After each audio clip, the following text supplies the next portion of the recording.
CBSE പരീക്ഷാ വിവാദത്തിനൊടുവിൽ നടപടിയുമായി വിദ്യാഭ്യാസ മന്ത്രാലയം. കോപ്പറ്റിന് കരാർ നൽകിയതിൽ റിപ്പോർട്ട് തേടി.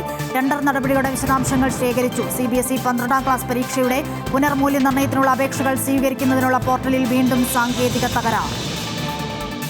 സോഷ്യൽ മീഡിയയിൽ തരംഗമായി മാറിയ കോക്രോച്ച് ജനതാ പാർട്ടി കേന്ദ്രത്തിനെതിരെ തെരുവിലിറങ്ങി പ്രതിഷേധത്തിന്. കേന്ദ്ര വിദ്യാഭ്യാസ മന്ത്രി ധർമ്മേന്ദ്ര പ്രധാന്റെ രാജി ആവശ്യപ്പെട്ട് ശനിയാഴ്ച ഡൽഹി ജന്തർ മന്ദറിൽ പ്രതിഷേധ പ്രകടനം സംഘടിപ്പിക്കും. CJP സ്ഥാപകൻ അഭിജിത്ത് ദീപ് പങ്കെടുക്കും. മാസപ്പടി കേസിൽ ED അന്വേഷണം സ്റ്റേ ചെയ്യാതെ ഹൈക്കോടതി. CMRന്റെ അപ്പീലിൽ ഇടക്കാല ഉത്തരവില്ല. മുഴുവനായി വാദം കേട്ട് തീരുമാനിക്കാമെന്ന് ഹൈക്കോടതി ഡിവിഷൻ ബെഞ്ച്. ഹർജിയിൽ ഹൈക്കോടതി ഡിവിഷൻ ബെഞ്ചിന്റെ ഉത്തരവ് വെള്ളിയാഴ്ച. അതുവരെ തുടർ നടപടികൾ പാടില്ലെന്ന് EDക്ക് കോടതി നിർദ്ദേശം.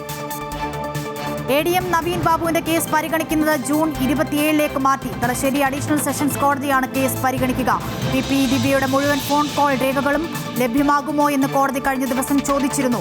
2 വർഷത്തിന് മുൻപുള്ള വിവരങ്ങൾ ലഭ്യമല്ലെന്ന് പ്രോസിക്യൂഷൻ കോടതി. രാജ്യത്ത് വീണ്ടും പാചകവാതക വില വർദ്ധിച്ചു. 19 കിലോഗ്രാം വാണിജ്യ സിലിണ്ടറിന് 46 രൂപയാണ് വർദ്ധിച്ചിരിക്കുന്നത്. വില വർധനവിൽ ആശങ്കയിൽ ഹോട്ടൽ ഉടമകൾ.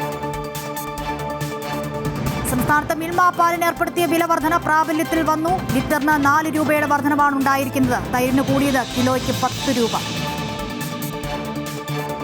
മധ്യവേനൽ അവധിക്ക് ശേഷം വർണ്ണാഭമായ പ്രവേശനോത്സവത്തോടെ പുതിയ അധ്യയന വർഷത്തിന് തുടക്കം.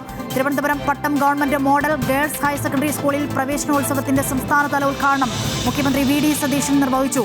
3 ലക്ഷത്തിലധികം കുരുന്നുകളാണ് ഇത്തവണ 1ാം ക്ലാസ്സിലേക്ക് എത്തിയത്.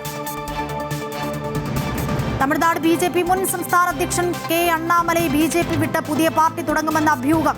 ഈ ആഴ്ച പുതിയ പാർട്ടി പ്രഖ്യാപിക്കുമെന്ന് അണ്ണാമലൈ അനുകൂലികൾ സോഷ്യൽ മീഡിയയിലൂടെ അറിയിച്ചു. അണ്ണാമലൈ BJP ദേശീയ അധ്യക്ഷൻ നിതിൻ നബീനുമായി നാളെ കൂടിക്കാഴ്ച നടത്തും. തിരുച്ചിറപ്പള്ളിയിൽ വോട്ടേഴ്സിന് നന്ദി അറിയിച്ച തമിഴ്നാട് മുഖ്യമന്ത്രി C. ജോസഫ് വിജയ്. ഈസ്റ്റ് തനിക്ക് ഹൃദയത്തിന്റെ ഭാഗമാണെന്നും അദ്ദേഹം പറഞ്ഞു. താൻ മുഖ്യമന്ത്രിയല്ല, ജനസേവകനാണ്. എൻ നെഞ്ചിൽ കുടിയിരിക്കും തമിഴക മക്കളെന്നാണ് വിജയ് ജനങ്ങളെ അഭിസംബോധന ചെയ്ത് സംസാരിച്ചത്.